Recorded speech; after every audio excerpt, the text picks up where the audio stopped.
Bueno, mi nombre es Mirta Acuña de Baravalle. Soy la mamá de Ana María Baravalle y abuela de Camila o Ernesto, nacido o nacida el 12 de enero de 1977. Y digo esto porque somos una de las tantas familias, miles de familias, que sufrimos la desaparición de nuestros hijos e hijas hechos por la dictadura militar que tomó el poder en 1976, el 24 de marzo. En nuestro caso, mi hija Ana María y su esposo Julio César Galici, un 27 de agosto de 1976, cuando irrumpieron en nuestra casa cantidad, porque eran más de 20, casi 30 individuos que asaltaron la casa. Unos se desprendían de las paredes de las casas vecinas, de los techos, todos fuertemente armados, y posteriormente supimos que habían rodeado la manzana con un camión del ejército, los Ford Falcon, en fin, una serie de vehículos, ¿no? Y llevándose esa noche a Ana María y a Julio César Galici. Y mi hija Ana María estaba entonces embarazada de casi 5 meses. Justamente esa tarde, ese día, había ido a ver a su médico que llevaba su embarazo y en el cual había manifestado que llevaba un embarazo perfecto. Tanto es así que la felicitó y que ella misma me contaba, cuando me contaba todos los pormenores de esa cita que había tenido con su médico, que tal es así que le llegó a decir: pero doctor, ¿por qué me felicita? Y él le dijo que la felicitaba porque, siendo una primeriza, llevaba un embarazo tan perfecto. Y digo esto porque dio también más la pauta y la seguridad de que Camila o Ernesto habían nacido en la fecha prevista. Desde ese momento, cuando se llevaron a los chicos, que, bueno, por informaciones después de los vecinos que aterrorizaron, porque esta gente aterrorizó al barrio, porque no solamente entraron en nuestra vivienda, sino que incursionaron en otras casas vecinas, donde aterrorizaron a los vecinos, en algunos casos también llevándose dinero y lo que podían saquear. O sea que era una prueba evidente de todo el salvajismo con que actuaban, que como nosotros no lo vimos tampoco en ese momento, no lo habíamos sabido. Y los vecinos empezaron a hablar ya pasando unos días, semanas, empezaban a hablar y uno cada vez se iba informando de más situaciones. Y pensaban que nos habían matado a todos, porque ellos sentían tiros y era el hecho de que se habían algunos parapetados en las casas de enfrente, sobre los techos, y tiraban hacia nuestra casa. Entonces, y los de casa tiraban y pensaban que habían matado a todos, porque cuando se iban llevaban tantos bultos que decían que eran cuerpos, pero lo que llevaban ahí en realidad eran todas las cosas que podían saquear y llevarse. Tanto es así de los efectos y personales y de facultad y de estudios, todo se habían llevado de los chicos de Ana María y de Julio César, todo, absolutamente. Y se los llevaron a los dos. Y Ana María se recibía ese año de socióloga y ella trabajaba en el Ministerio de Hacienda. Y desde ese momento, cuando en un momento dado, Julio César, cuando se iban, se había escondido, había tenido esa oportunidad de esconderse, pero ¿cuál era el hecho de querer saquear todo lo que podían? Que cuando se iban, dos de los soldados que eran parte de ese operativo decían, no, vamos hasta el fondo, vamos a hacer otro registro, y ahí lo vieron a Julio César, que vecinos posteriormente nos decían que ellos escuchaban que le decían, tirale, matalo, matalo. Pero lo vi cuando se iban, lo vi. Le alcancé a ver los pies, y cuando le preguntaron cómo se llamaba, él con mucha energía también les dijo Julio César Galicia. Ahí lo escuché y sabía que estaba bien. Y previo a eso, que buscaban a Ana, que decían, Ana, Ana, ¿quién es Ana? Y yo le digo, Ana es mi hija. Pero en ese momento Ana, sintiendo los gritos de su nombre, dice, yo soy Ana. Y a mi mamá, yo no alcancé a escuchar, pero como algo de que me dejaran, que ya ella ya estaba ahí, porque me tenían apuntada a mí con un arma acá. Y bueno, se lo llevaron, y fue una situación de que pensamos que solamente a nosotros nos había pasado de una forma tan terrible. No habíamos sabido de otros operativos. Sabíamos sí que que mataban directamente a jóvenes cuando salían los diarios de que habían sido abatidos jóvenes, y que entonces la dictadura no se preocupaba de que no salieran los diarios eso, porque salían los diarios, pero era al comienzo, que uno todavía no profundizaba mucho en lo que estaba pasando, si bien sabía que ya había una situación muy crítica, ¿no? ¿Cómo llegas a conocer a otras madres? Bueno, a raíz justamente de este secuestro, porque nosotros no decíamos desaparición, era un secuestro que se habían llevado, y uno recurrió a todos los lugares habidos y por haber, a los que en principio pensaba que eran los que tenían la responsabilidad y el deber de decir qué había pasado y de informarnos, ¿no? Pero en mi situación, yo lo primero que hicimos cuando se llevan a los chicos, y a la primera hora de ir a buscar, hacer la denuncia a la comisaría. Ingenuamente pensamos que realmente recibían la información para ellos actuar. Y bueno, comprendimos después que eso era una otra hazaña más que hacían, ¿no? Respecto de los familiares, porque eran tan minuciosos, pero querían saber el color de ropa, zapatos, todo como para decir identificarlos rápido.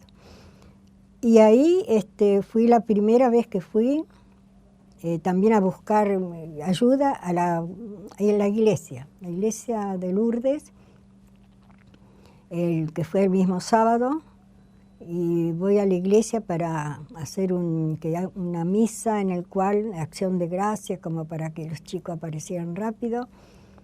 Y cuando yo le digo al cura que anotaba, y le digo, sí, porque nos llevaron, y él me mira y dice, no, sin mirarme, dice, otro más. En ese momento no me había dado cuenta qué quiso decir. Y el domingo en la misa que dio el cura, nombró no solamente a Ana María y a Julio César, sino que nombró otras personas. Y eso también me impactó, porque ahí también tuve más claro de que habían otras personas en la misma situación. De ahí en más, inmediatamente a tratar de hacer un habeas corpus, ¿no? para hacer la denuncia y no me era fácil hacer un habeas corpus porque no habían abogados. Después, lamentablemente, supimos que los abogados también desaparecían, ¿no? Muchos de los que de una manera u otra se comprometían en esto, pero tuvimos la suerte de que sí, un abogado nos dijo cómo hacer un habeas corpus y lo presentamos mi marido y yo en los primeros días de septiembre recién. Y el caso de los chicos fue el 27 de agosto de 1976. Y en los primeros de septiembre pudimos poner habeas corpus y después hicimos numerosos habeas corpus, pero siempre con la misma respuesta, ¿no? Que no eran buscados, que todo salía negativo. O sea que, y no solamente hacer habeas corpus, y ir a los ministerios, ir a regimientos, todo lugar habido y por haber donde había una posibilidad de que nosotros tuviéramos información de los chicos. Y uno a veces va recordando y dice, pero ¿cómo? Sabiendo después cómo las atrocidades que hacían, que estando en determinado lugar, cómo podía salir sin que le pasara nada. Porque yo creo que todas éramos igual de ingenuas, que nos metíamos en lugares que por suerte salíamos. Yo recuerdo en esa época que Campo de Mayo, que quería ir al fui a Campo de Mayo y habían los centinelas ahí, los soldados, y en una de esas garitas habían otros militares, y ese soldado me decía, ¿dónde va, señora? ¿No?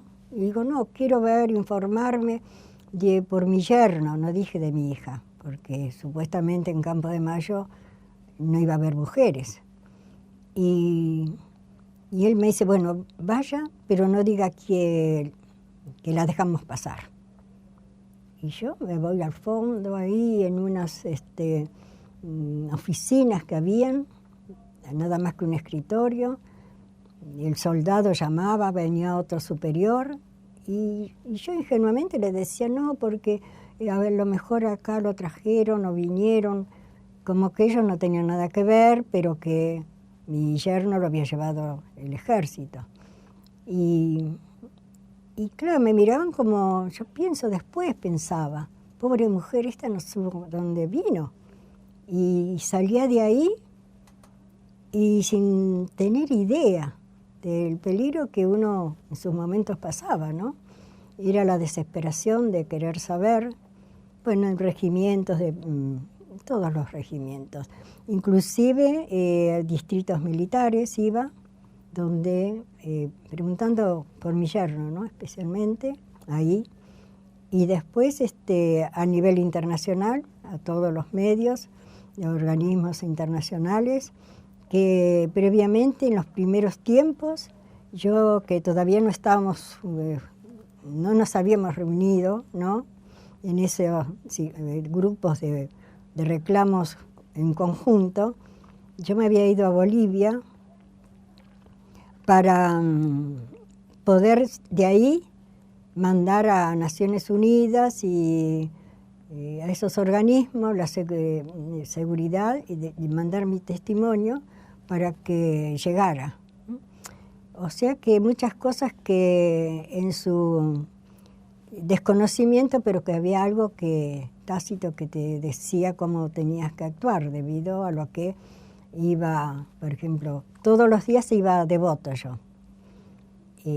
Todos los días, desde ese lunes primero, siguiente al 27, todos los días devoto, y ahí cada día, claro, iba sabiendo más cosas de familiares que tenían presos políticos. Ahí fue donde más me iba informando, hasta que llegó un momento que la conexión con madres fue algo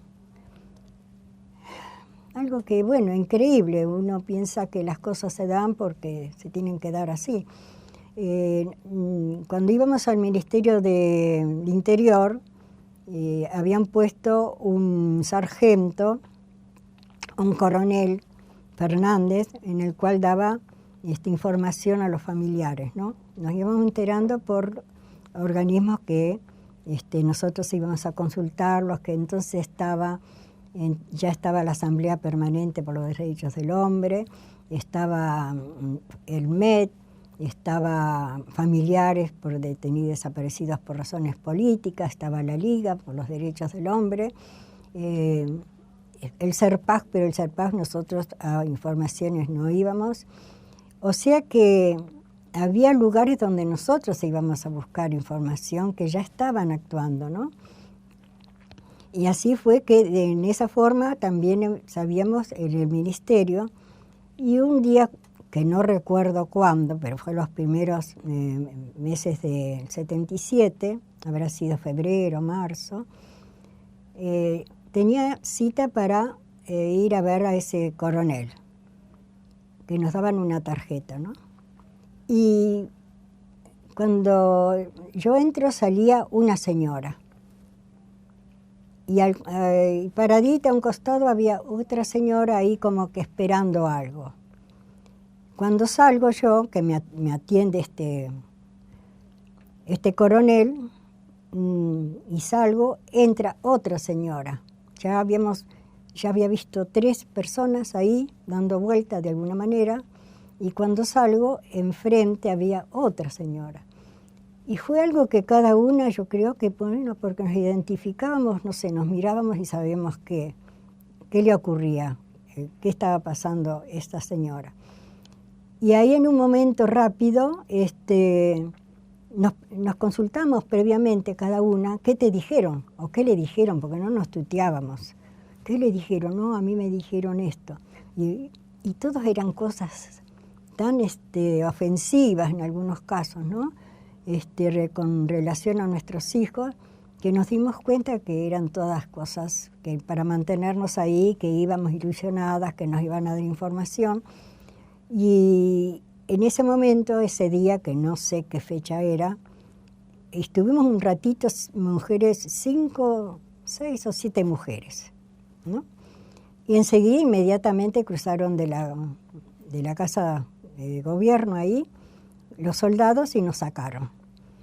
Y nos llevaron, nos iban sacando de ahí frente al Monumento Belgrano, y nosotros íbamos, entonces salimos caminando hacia el centro de la plaza, y en un momento entramos al banco que hay ese circular. Y esto lo cuento porque es quizás me marcó algo muy fuerte, ¿no? Que nos sentamos 3 mujeres, yo siempre digo mujeres, que éramos 3 mujeres.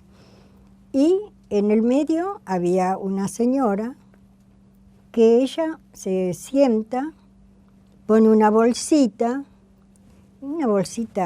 de compras, ¿sí? Y saca un tejido. Saca un tejido y se pone a tejer.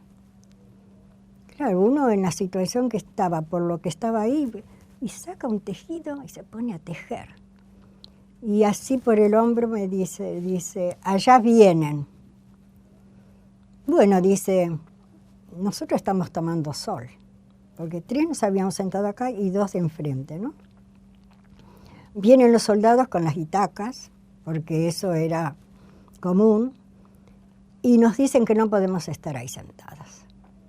Y en ese momento, bueno, esta señora dice, bueno, ahí vienen. Dice, bueno, nosotros estamos tomando sol, pero nos hacen levantar y que nos dispersemos.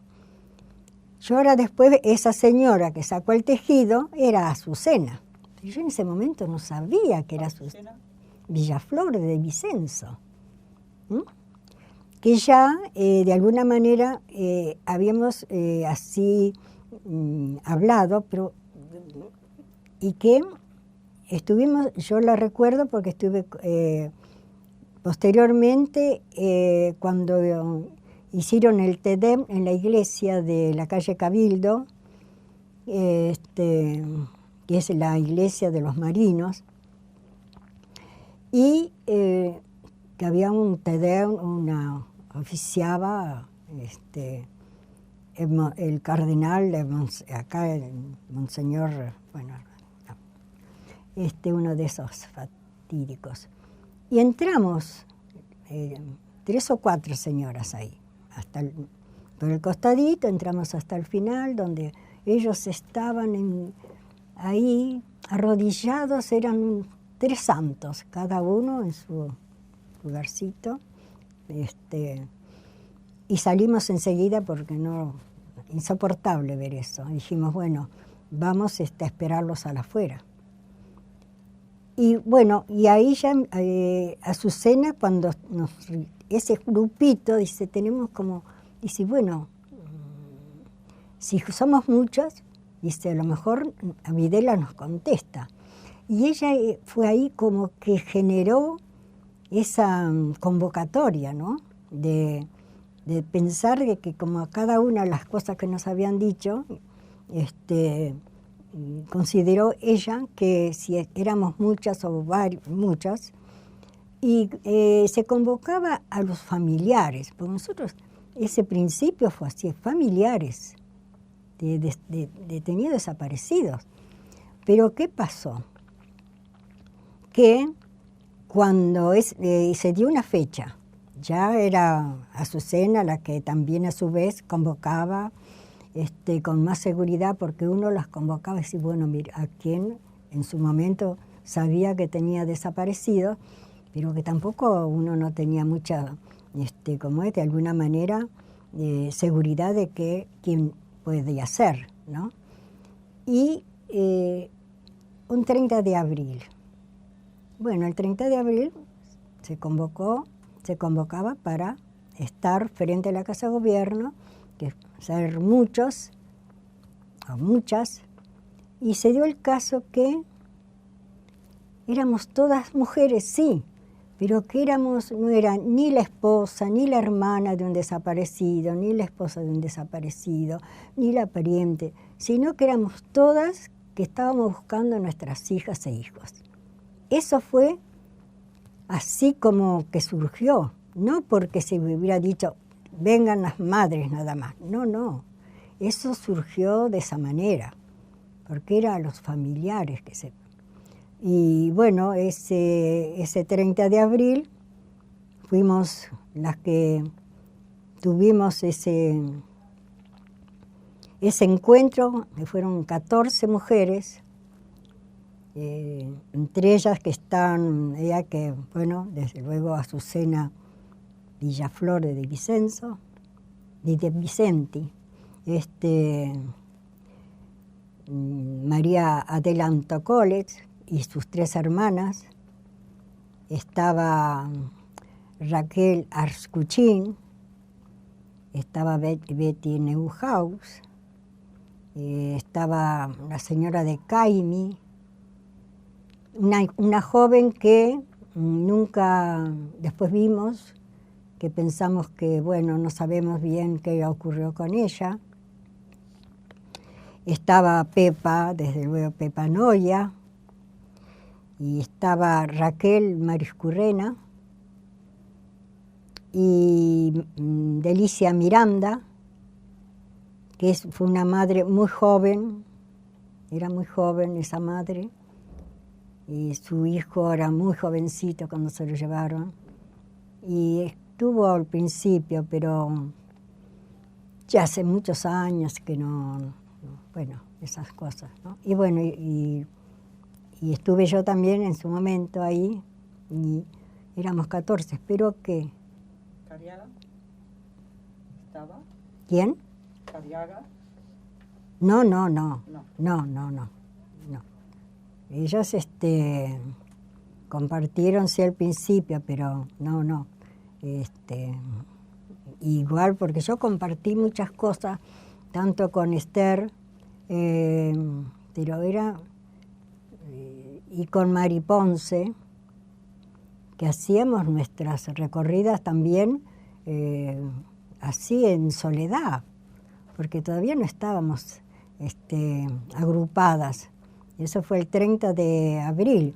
Y nosotras antes, previamente, igualmente ya teníamos actividades. ¿Y ese ese día se reúnen en la plaza. Y ese, ¿A qué hora? y ese día nos reunimos en la plaza. Sí, ya ese día fue la hora que se había manifestado de encontrarnos, y que bueno, eso es muy conocido, que Pepa fue con como 2 horas de anticipación, que siempre la tenemos ahí lista, y con su cigarrillo, porque realmente es notable. Y bueno, y pasando muchas vivencias ahí, muchas situaciones que no nos dábamos cuenta tampoco que podía pasarnos a nosotras algo, ¿no? Y al comienzo, cuando del 77, comenzó, inmediatamente, del 30 de abril, lamentablemente empezaron a sumarse a esa cita que nos dábamos en la plaza, ¿no? Los jueves, porque previamente había pasado también esto de que cuando nos dimos cuenta ese día que estábamos solas, digamos, en el hecho de que no había movimiento en la plaza, y nos dimos cuenta que no había actividad comercial ni nada, y nos dimos cuenta que era sábado. Claro, un sábado. Entonces se cambió para el viernes. Dijo, bueno, vamos el viernes próximo. El viernes fue un día que a la mayoría no les gustó, porque cada una exponía el motivo que no convenía. Y bueno, se apuntó al jueves, y bueno, el jueves fue aceptado por la mayoría, digamos, ya los que íbamos ahí, porque eso no fue una cosa inmediata. Y bueno, los jueves lo hacemos entonces desde que dijimos el jueves que todas estábamos de acuerdo, ¿no? Porque ya al haber ya una posibilidad de que uno veía que podíamos conseguir cosas, entonces ahí, pero todavía no estaban las madres organizadas, como ni siquiera no había comisión, no había nada, sino que se sabía y tácitamente se acordaba de que cómo se trabajaba, cómo se movían las madres, ¿no? Y ya dándoles cada una esa autoridad, se la dábamos a Azucena, de que uno la veía como motivadora, porque motivaba a las madres, ¿no? Y daba seguridad, ¿no? A que podíamos conseguir realmente, y aparte todas queríamos eso, la mayoría, porque todas queríamos seguir reclamando qué habían pasado con nuestras hijas e hijos, quiénes se los habían llevado y cuáles eran los motivos, porque cada una que iba a determinado lugar a buscar y a decir por qué se los habían llevado, justamente el reclamo era ese. Se dio el caso de que en su momento, cuando se surge Madres, yo ya estaba buscando a mi nieto, porque ya hasta la fecha que sabía que no había nacido, buscaba nada más que papá y mamá, ¿no? Y cuando ya la fecha, y que nos enteramos el 12 de enero que había nacido. Pero porque viene un señor, amigo, que tuvo que recorrer 20 cuadras, creo, corriendo los habrá hecho, porque estábamos en estado de sitio, ¿no? Y él había tenido la noticia de que había nacido el bebé, y nos quiso informar a nosotros. Eran como más de las 11 de la noche cuando sentimos los golpes en la casa, y yo salgo corriendo porque, claro, todo era siempre estar así, alborotados, de que sentía llamadas, y cuando lo veo le digo, ¿qué pasa? Que lo veo ahí todo agitado en el umbral de la vereda. Dice, los 3 están bien, me decía, los 3 están bien. Y ahí nos dijo que el bebé había nacido, pero dice, me voy, porque ya tenía que regresar, porque no habían colectivos en esa época que pudiera tomar un colectivo o un remis o un taxi, imposible. Antes, en esta época, no había ni remises, no había nada. Esas posibilidades que existen hoy, ¿no? Y tenía que llegar a su casa entre las 12, que no lo sorprendieran en estos sitios después de las 12. Bueno, cuando pasó ese día, después, cuando queremos volver a comunicarnos con este señor, este amigo, él a su vez, la persona que había sido el que le dio la información, cuando van a la casa, había habido un operativo y bueno, nunca más pudimos saber más nada, porque el que dio la información se lo habían llevado también, ¿no? Así que perdimos esa posibilidad de seguir ahondando en esas pistas. Pero de todos modos, justamente por el hecho de que yo buscaba también a mi nieto o nieta, fuimos buscando a ver qué posibilidades para buscar los nietos, que recuerdo que yo quise presentar un habeas corpus por el bebé y a mí no me lo aceptaban. Claro, no me lo aceptaban. Y el primer testimonio que yo di por el bebé, cuando supe que ya había nacido, y yo lo hice en familiares, ¿no? Que misma puse la carpeta con el testimonio del bebé, y claro, el bebé era que no aceptaban una presentación y un pedido, reclaman por un bebé que no tenía nombre, no tenía nada, digamos. Pero posteriormente pude hacerlo, ya ha pasado un año, en el año 77, 78, siguiendo por el bebé, reconociéndome de que ese bebé había que buscarlo. Con el sello del juzgado, no sé si se equivocaron, pero me aceptaron ese habeas corpus, esa denuncia del bebé nacido en cautiverio, y ya era a ver cuántos meses tenía. Cuando yo esa presentación tenía ya 8 meses. Pero igualmente, ¿qué búsqueda van a hacer de un bebé que no tiene nombre, no tiene... pero ya... ¿Y abuela cuándo se conoció? Y entonces, bueno, cuando nosotras, yo inclusive, a la primera abuela que conocí fue a Betty Neuhaus, ¿no? Y las dos que estábamos en familiares, porque era el principio, enero, febrero, y las dos ahí, digo, a vos te falta tu... Sí, estaba embarazada y bueno, decíamos, ¿qué podemos hacer? Recuerdo que estábamos, habíamos bajado ahí al SUTE de Callao y bueno, comentando, ¿no? Y digo, así que tu hija y mi hija, y dije, ¿qué podemos hacer nosotras? Y ella me dice, me parece que hay otras abuelas. Bueno, ahí fuimos generando, a ver, buscando, y ya habían otras madres, pero que no estaban en madres, ¿no?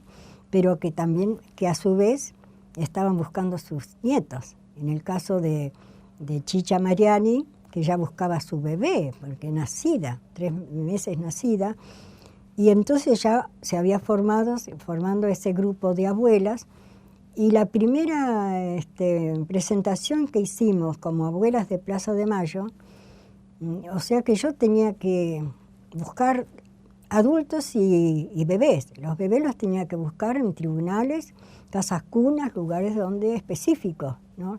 No los podía buscar del mismo modo que buscaba a los adultos.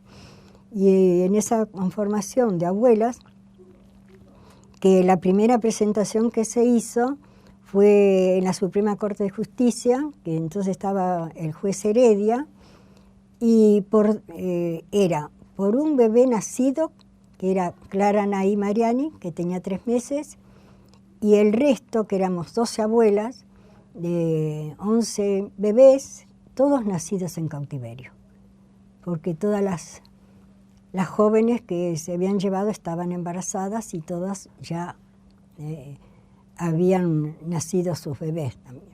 O sea de que, y después se fueron incorporando casos de testimonios, porque en esa conformación de abuelas de Plaza de Mayo, que al principio nos llamábamos abuelas con nietos desaparecidos argentinos, ¿no? Bueno, después, dado el hecho de que ya estaban las madres de Plaza de Mayo, bueno, fue algo de acuerdo que nos empezamos a llamar también Madre de Plaza de Mayo. Y en esa búsqueda de... Sí, abuelas de Plaza de Mayo. Claro, yo siempre he estado ahí, victimizada ahí, bueno, con unas y otras, porque con madres, la primera que hicimos en el año 77 fue la peregrinación también a Luján. O sea que era todo compartido, una cosa y otra, no tanto abuelas como madres. Abuelas ya en una búsqueda más específica de los bebés, de los nietos, de los chiquitos que fueron secuestrados con sus papás, algunos, otros que habían nacidos en cautiverio y otros que fueron llevados solitos. Y que fue una forma muy intensa para su búsqueda, que se llegó a hacer, al principio era todo rudimental, porque todo se hacía, digamos, a mano, como algo hecho casero, ¿no? Luego, todo lo que había posibilidad de que se expandiera, de que se conociera, de que se hubiera un avance de denuncias también, porque eso era importantísimo. El hecho de que sabíamos que la dictadura no le importaba si el pueblo argentino sabía que ellos estaban secuestrando, asesinando, torturando, no les importaba. Pero sí les importaba el hecho de que trascendiera eso, fuera del país. Eso ya no era lo que realmente ellos estaban en condiciones también de aceptar. Y de esa manera, entonces, cuando claro, el comienzo de las denuncias de las desapariciones en Argentina, porque se dio el caso que con madres pudo ser la posibilidad de visibilizar los desaparecidos, que ningún organismo había podido realizar eso.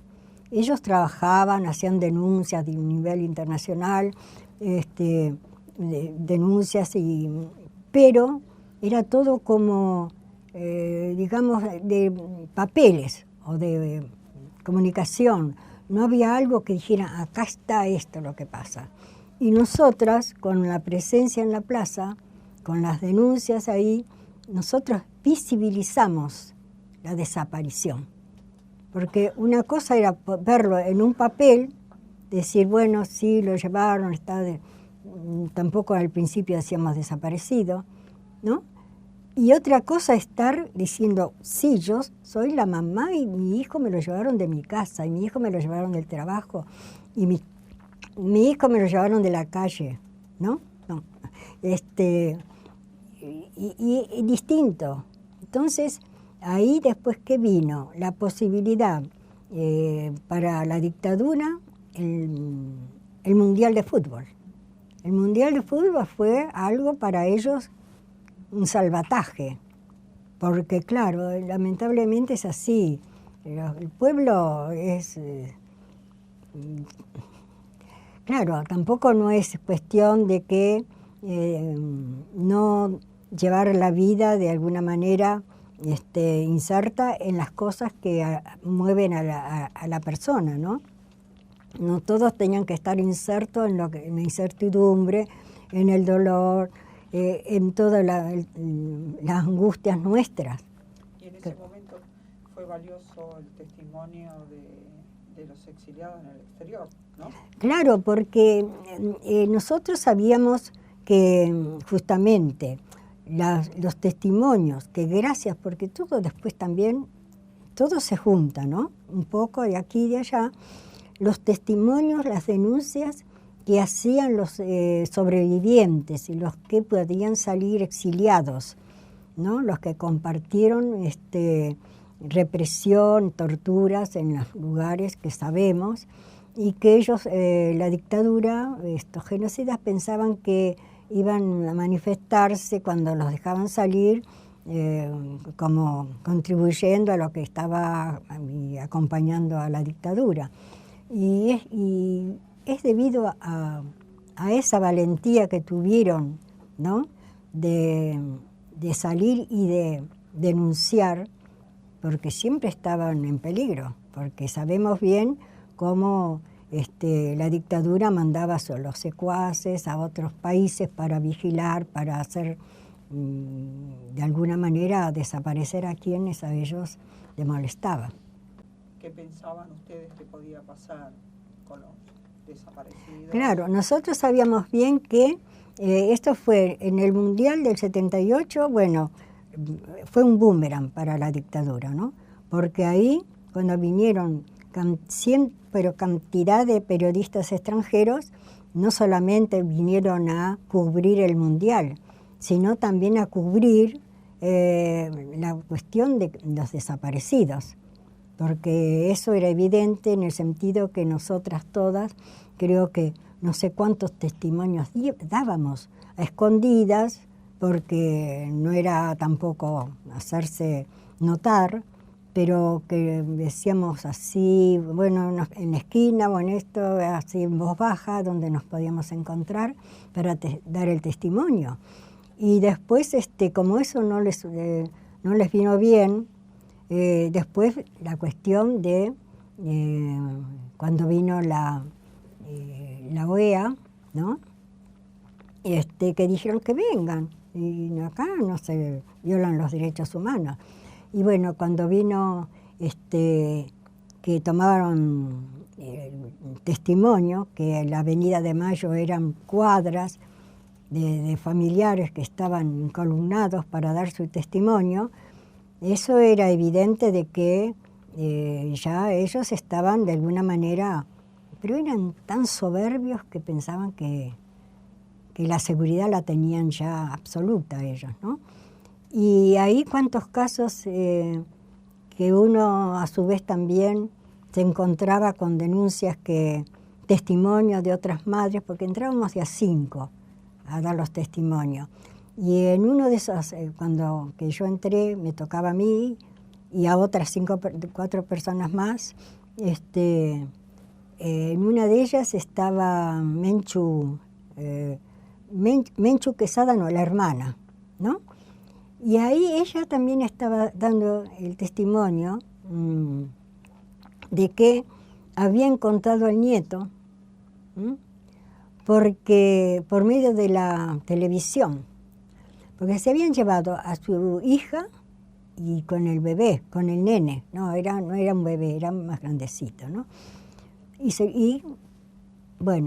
que habían llevado a un juzgado, y la asistente social no lo quería llevar a la casa cuna o a la minoridad, porque ya después ahí se pierden. La joven, que gracias a ella, la joven se lo llevaba a la casa, ¿no? Y queriendo dar tiempo que a lo mejor aparecieran los familiares. Y ella contaba todo ahí, ¿no? Y resulta que una tarde estaba la televisión prendida, y el nene que estaba jugando, gateando, jugando ahí, dice, tía, tía. Y ella no entendía eso. Cuando dice, tía, tía, y mira que estaba Menchu Quesada. Y ahí se dio cuenta de que había una relación con el niño, con este chiquito. Y efectivamente era el sobrino. Y la abuela decía, el nieto se encontró, que si no hubiera sido un niño perdido. Cosas así inesperadas y cosas que uno fue atravesando a través de los años, ¿no?